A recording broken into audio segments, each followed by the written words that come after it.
morning, it's Pamela from Yorkshire in the north of England. I'm here for my first proper podcast of the year. I'll start with one that's hot off the hook. This is the year of Granny Square Cowl, which is run by Jenny at In My Spare Time Crochet. This week's is number 22, the Floating Bloom. And this is the one that I've done. So I've obviously used different colours. I didn't bother with the first colour change. I just did two rounds of the yellow. The centre is blue in the pattern, but I just thought I'd do that. The puff stitches I think have come out really nicely. The popcorn and the puff stitches have come out very nicely. I like it. It's not the favourite one I've done, but it's in the sort of like kind that I like. So it's been okay as that. Next one looks quite interesting actually. The next one is Jewel Garden. That looks really interesting. So we'll get on with that one next week. So that is the square.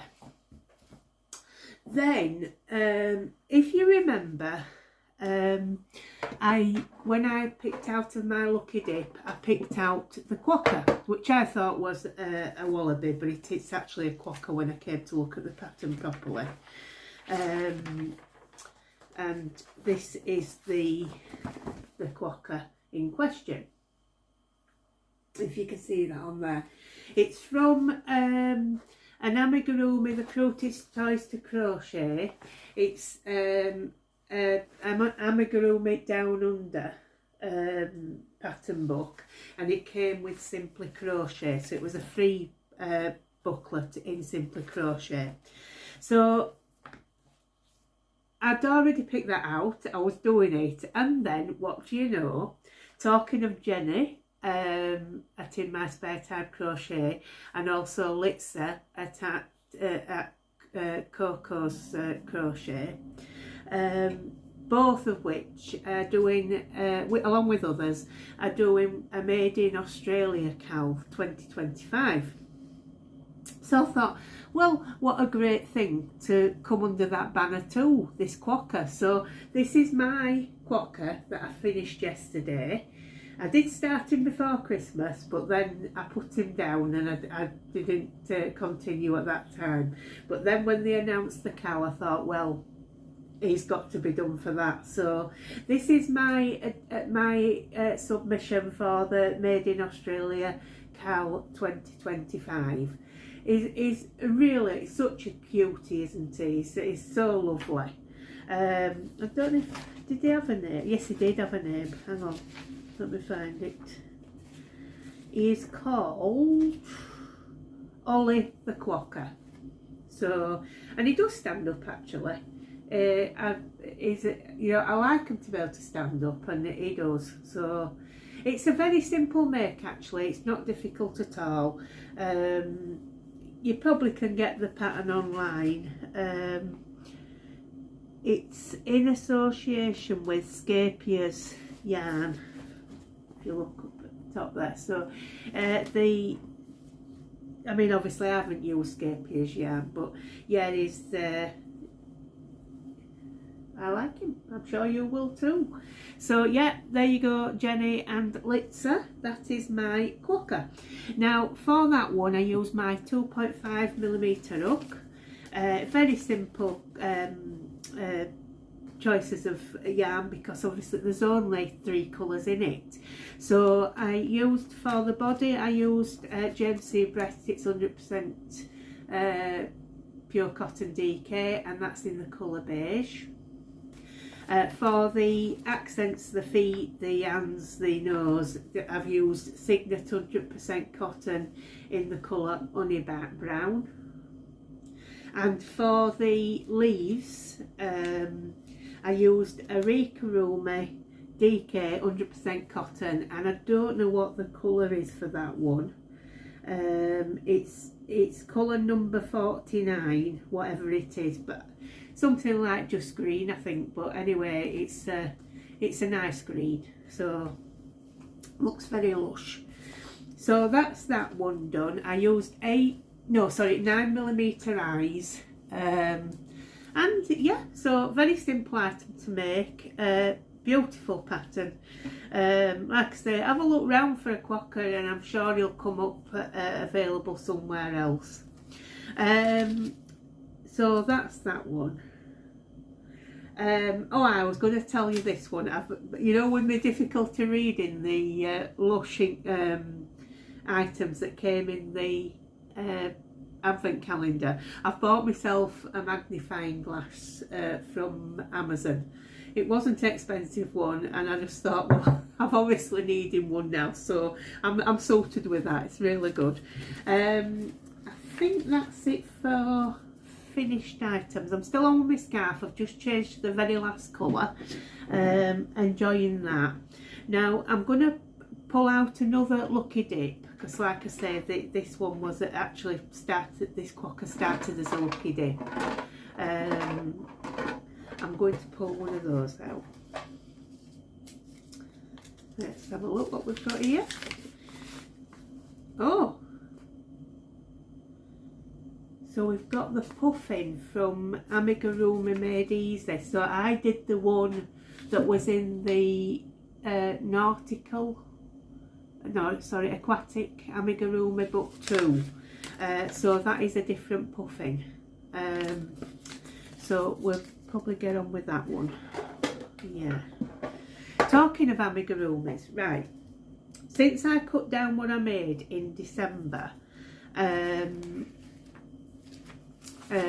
had to think about amigurumis. Now, I had lots and lots of made up amigurumis that I've done for various reasons ever since I started making them. As you know, I'd only ever done one stall, which was at the church, and obviously for charity. A friend who has a shop offered to sell some in a shop this year, because I was telling her how many I've got, and you know, they were taking over. So she said, bring some in and we'll see how they go. Anyway, she actually, in the end, apart from the nautical ones, which I kept here, because obviously I was taking them down to Torquay to take a picture of them, everything else went to the shop that I wanted to get rid of, over the space of about 3 or 4 visits. I took them in. Now she sold nearly all of them. I only had about 6 to bring back home, I didn't put them on at expensive. They were very modest prices. I sold them between £5 and £12 each, and there was only one that I put on at £15, and that was the yen reindeer, which I think was from one of the Crochet books. I think it was Wonderful World of Amigurumi. I think it was one that I picked out of the Lucky Dips. And that had a lot of work in it, so I put it on at 15. All those prices are very unrealistic in the world of amigurumi, I think. I think a lot of people would charge a lot more for those items that I sold, but I just wanted to get rid of them, and I've no desire to make a great deal of money out of this. It's just an hobby. Now, and what I've got for the total is well within what you can earn from homemade items. Right, so, but I found it quite, I don't know what the word is I want to use, not exasperating, not disappointing, just slightly disappointed, I suppose, because people don't seem to understand, for one thing, they don't seem to understand that, you know, dangers for children having them under 3. And safety is one of my primary concerns when, you know, getting rid of amigurumis. I don't want them to go to people who are going to use them irresponsibly, because obviously there are rules, there are safety rules, and you've got to stick with them. And I found that having someone else sell them in their shop, I felt like I had no control over what people were going to use them for, and I'm quite worried that they will give them to children under 3. That said, everyone that I sold had a warning on not to give them to under 3, even if they should have been safe for under 3. So I've done my bit as far as I'm concerned.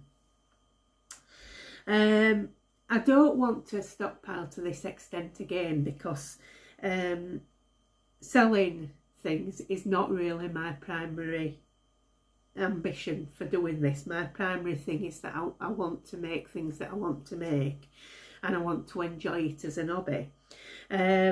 So I really only want to do the ones I want to do.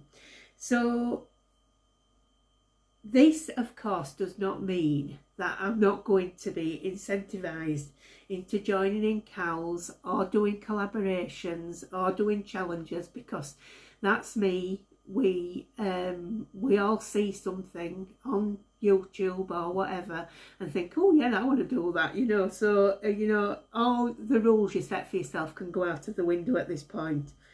So I do like all those things, and I will probably still do them, even though they're not going to come into the rules I'm setting for myself.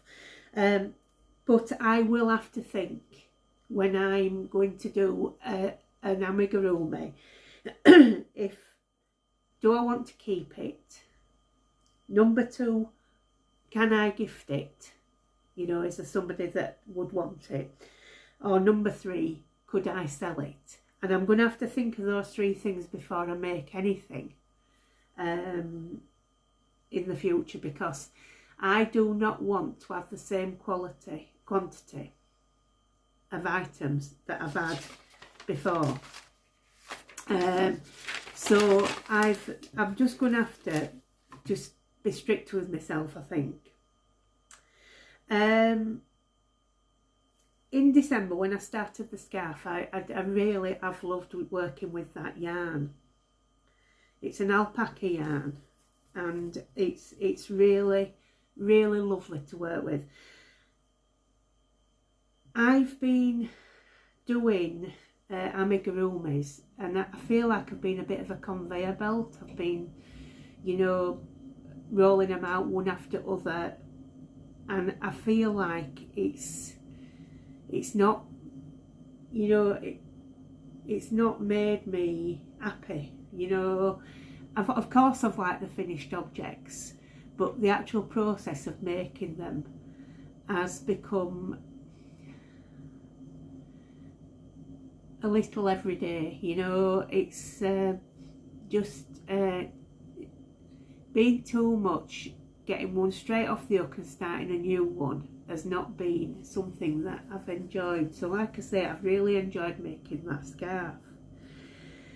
So I'm wanting to go back to my roots, really, which originally, well, when I crocheted as a young person, I obviously did a lot of granny squares, but I want to go back to the roots that I started a few years ago when I freshened up on crochet and you know, took it up again, and making things like blankets, which gives me a lot of pleasure. That scrap blanket got a bit boring, but you know, I like blankets with multiple stitches in, like the coronation one I did, and the Lizzie blanket that was from Ophelia Talks.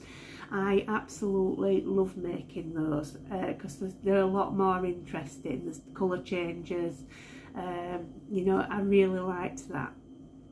So I want to do more of those things.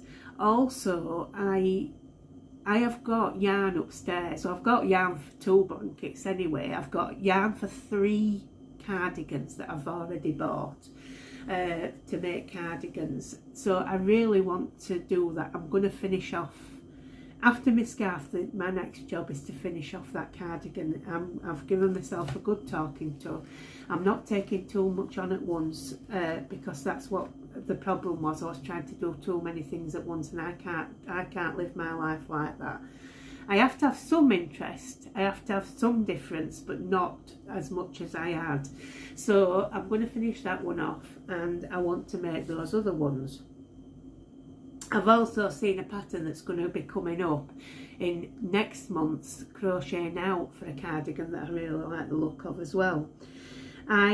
There's also, using this nice quality yarn, I would also, there's an asymmetric scarf stroke shawl that I've had my eye on as well. I'd really like to make one of those with a nice yarn, with a really nice yarn. I would like it to be ethically sourced though if I am using a wool, you know.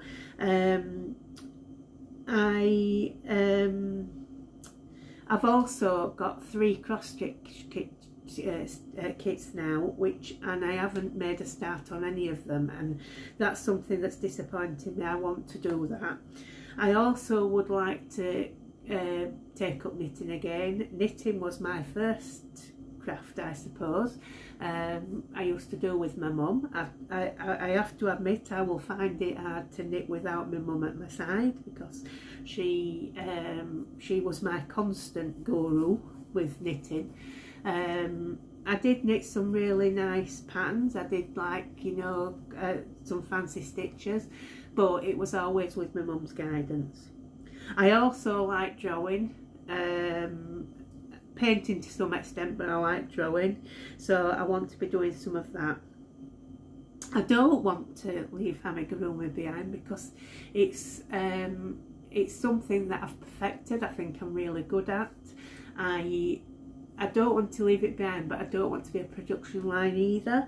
So I just need to be more focused on items that can be justified. I need to justify what I'm doing. So this leads me to another point, because when the cal for the Made in Australia was announced, immediately I was not just thinking about doing the Quokka, I was thinking about what else could I do, because obviously you don't, well, I have lived my life where I haven't just done one thing, or rarely done just one thing. I've usually done more than one thing if it's you know, a challenge or whatever. And so of course I'm thinking of other things I can do. Even though I'd made all these decisions in December about how I go forward with my crafting, I still got down this black hole. So I've picked out yarns, I've picked a pattern. What I was going to do was, for it to be a personal connection with Made in Australia, our goalkeeper at Huddersfield Town, the one we've got in goal at the moment, is Jacob Chapman. He's Australian, he's 24. He was born in Wahroonga near Sydney. He played for 2 teams in Australia, Sydney United 58 and Marconi Stanleyans, before being signed by Huddersfield Town. And that was, I think, about 5 years ago that he came to us. Now then, people like Jacob Chapman, because he's a young goalkeeper, he's quite often the one that you have, and he very rarely gets a game, because he's a third choice, you see. He's a third choice goalkeeper because he's young, because goalkeepers who are successful generally are of an age, you know, they've worked their way up to the position in the first team. But our first choice goalkeeper, who is Lee Nichols, he got injured. Our second choice goalkeeper, Maxwell, he got injured. So Jacob Chapman, who was the third choice, very young, unlikely to get a game in the first team, actually is in goal now. And he's done so well that even though Lee Nichols is still injured, but Maxwell is back to fitness. But because Jacob Chapman has done so well, he's remained in goal, and Maxwell's the one sitting on the bench, because that's what happens. If they get a chance and they do okay, that is their start in this business. When he first came to us, he went out to, I think, 4 clubs on loan, which again is not uncommon for someone who's a young goalkeeper who needs experience. Quite often they're sent out on loan to gain that experience at lower league clubs, and then, you know, like I say, they sometimes get a chance in a cup match if you're in a cup tournament, or you know, in the B team they'll get a chance. But Jacob Chapman has now he's got a place. He's got a place, so he's staying as number one choice for now. And like I say, he's Australian. It's my team, and I thought, yeah, I'll do one of him. So I'm picking out all the colours. Primarily, the first team choice for a goalkeeper at our club is a very bright neon pink. Although they do also wear a bright yellow. It changes year on year usually. Goalkeepers obviously wear different colours to the rest of the team. And I picked out yarns. It's very blonde, so I was picking out like a Scapier's Stonewash that would work for a sandy coloured hair. Pale skin, obviously. You know, like the boots. I had even thought about how I was going to embroider on his number, which is number 13. And then I thought, what are you doing? You're doing it again. You know, I just thought, I've done one item, which, yes, it didn't start off as a made in Australia mate, but it's come in handy for it. Why do I need a Jacob Chapman doll? You know, does it come into those things? Can I keep it? Well, I think it would be too big for here because I think it's over a foot tall. You know, again, who else would want it? I don't know. I don't know any children who are aspiring to be goalkeepers, and I don't know if it would sell, because where the shop is, they're probably more likely to support another team, which I'm not going to mention because I don't like to. But my friend Kerry will know which team I'm talking about, up in West Yorkshire. Yeah, I just thought, you're doing it again, Pamela. You're doing it again. You've done enough to join in this challenge, you know. So I'm dropping it. But that is a point in question that actually explains exactly how I'm thinking, you know. So that is me. It's a bit of a gripe, but it's a gripe about myself. It's like I did mention in comments to Ellen from Mousy Mates Pod that I was giving myself a shake for the same reason as she was doing. You know, just to, you know, rethink what I really want to do with my crafting. So I'm wanting to do like a bigger range, and it to be more rewarding, not to feel like a production line. That's about it really. So I hope you'll still want to watch what I do. I know a lot of you come here to you know, see what amigurumis I make, and I really do appreciate that you do that. You just won't be probably seeing as many from me. You will see a few though, because I can't give up amigurumis, I can't. So anyway, that's me for today. I hope you've enjoyed this video, and take care of yourself. Happy crafting whatever you're doing, and I'll see you there.